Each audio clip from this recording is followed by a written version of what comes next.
This is the ultimate vlogging camera. The DJI Osmo Action 5 Pro. We're going to dive into a few things I've learned on the internet about this camera.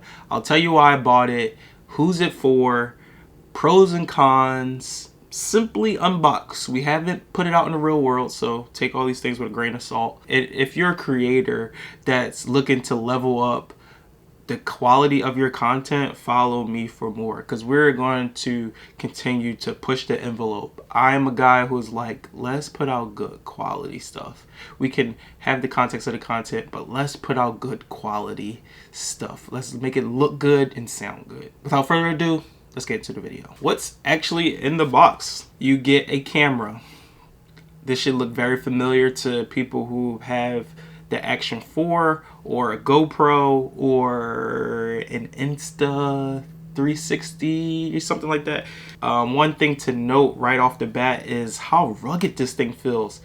If DeWalt made a camera, this is what it would feel like. You also get this protective case, which is just another layer of like ruggedness. The theme is rugged. You just open this thing up. Oh, just push it in. Clamp. Boom. You get a quick release adapter mount. So, got this curve adhesive base. Also something you see on like GoPros and stuff like that, and just this little thread to go through. You get a USB-C. You also get a USB-C cable, but I've already lost it. And you get a battery. Where is the battery? And here you go. You get a battery. So my first impressions of this is simply, I said it already, but my first impression is just straight up rugged. I feel very, like, I would feel very confident just taking this out and just beating it to shit. So yeah, rugged, great build quality. I haven't even looked at like the camera stuff, but just, yeah, build quality A1. Good job, DJI. One takeaway already is that I feel pretty good vlogging with this pretty much anywhere. Let's talk about price. I spent $349 on this basic kit. If you look online, I bought this from Amazon, but you can get this from DJI website, B&H, I was about to say Armora, all the different sites. It's everywhere. What you will notice is that there's different kits that that's sold. So like the kits average about like between $450 and like a little over $500. So you can get kits for adventures, kits for vlogging, kits for swimming, biking, stuff like that. And with those kits, you just get extra accessories. But for me, I like to build like my own thing. And because I plan to use this for vlogging, I'm going to use this camera with the DJI Mic Mini. Purchase this online. It's readily available everywhere. I think the hot topic is the DJI Osmo Pocket 3 right now, creator combo. But I think this one might creep up in the near future. So I will drop a link for you to purchase and check it out for yourself. It is an affiliate link, so if you click and buy, then you are supporting the channel, which I appreciate. So thank you. So I'm not much of an action guy. So what I want to focus on is if this is good for vlogging. I've used the Osmo Pocket 3 in different scenarios. Technically, it belongs to my wife, so I don't always have access to it. So just for sake of making content, I got this, and this stays in my camera bag. I'm going to be using this for vlogging. Yeah, there's a few boxes that need to be checked for a vlogging camera, in my opinion, outside of your cell phone, because you always got your cell phone on you. So is this good for vlogging? Will this be good for vlogging? My early thing is I'm going to say yes. One, because it's small. This can 100% fit in my pocket. Ladies, this can fit in a pocketbook. It is so small. It's much smaller than my phone. I can pair it with a mic so I can get great audio. They have a bigger sensor. It's the 1" 1/3 or something.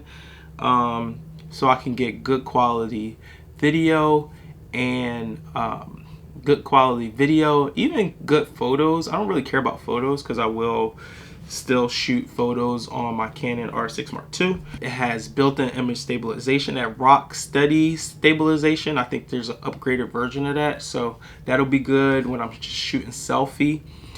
Speaking of shooting selfie, there is a screen on the front, so I've always framed up.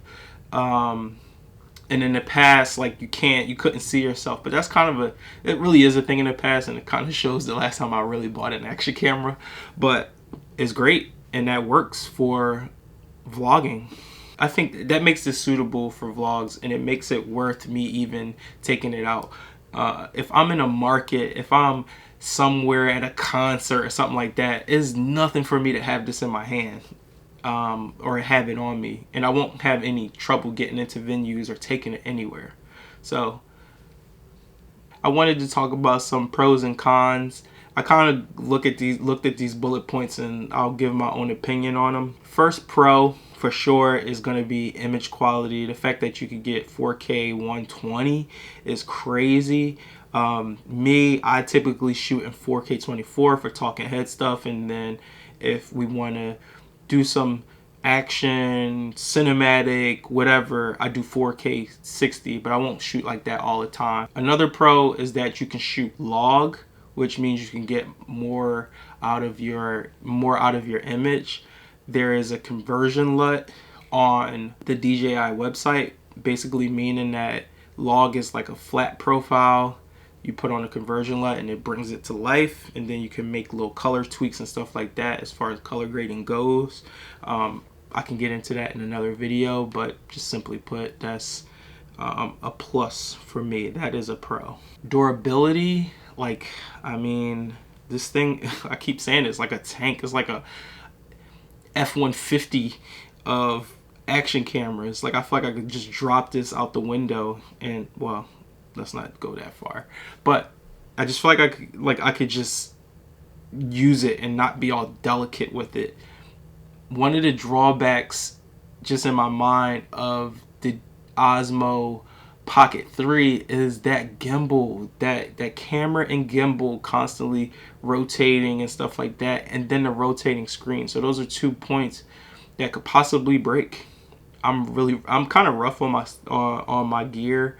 I don't treat it terrible, but like if I'm out in the field, I'm just out in the field, and that thing could get caught in my pocket or whatever, but not with this. Another pro is the fact that you have interchangeable batteries, so battery life won't be that much of an issue if you decide to buy the extra batteries and have the charging case, which that's something I'm used to.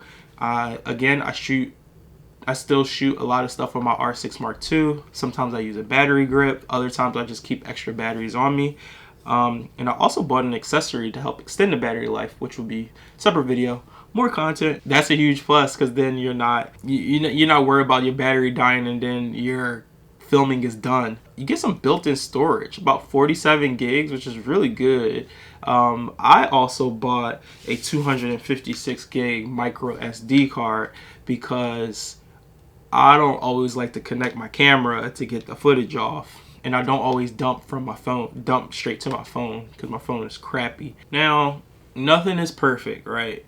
So let's get into some of the cons. Maybe learning curve for some. If this is your first time picking up a DJI camera, then you may struggle a little bit with getting the most out of it as far as image quality and pushing the dynamic range to the limits that it can go.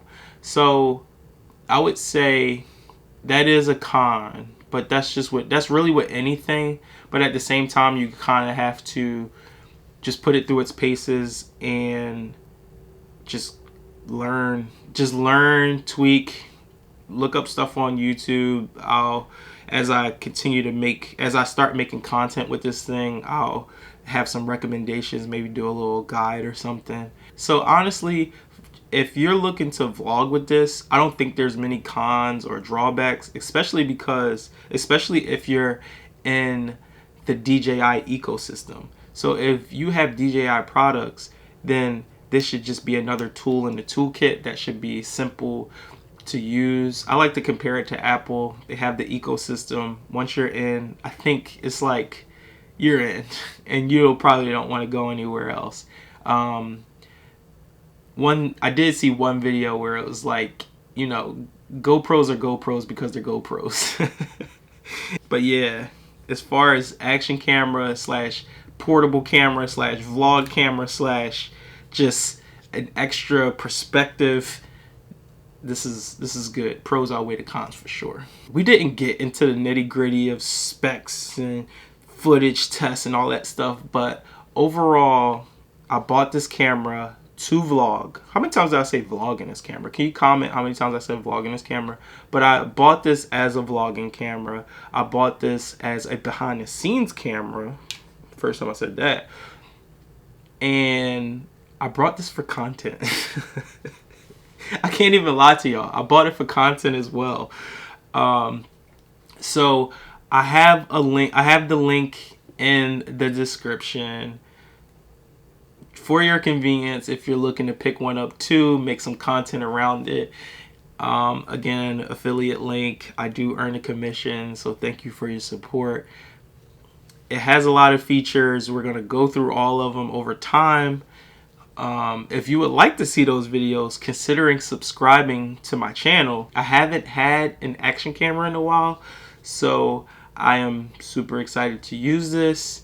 Again, if you enjoyed this video, just hit the like button, subscribe if you want to see more content, and drop a comment of what piece of gear have you added to your kit, or what piece of gear have you added to your vlogging kit. Thank you for watching. Peace.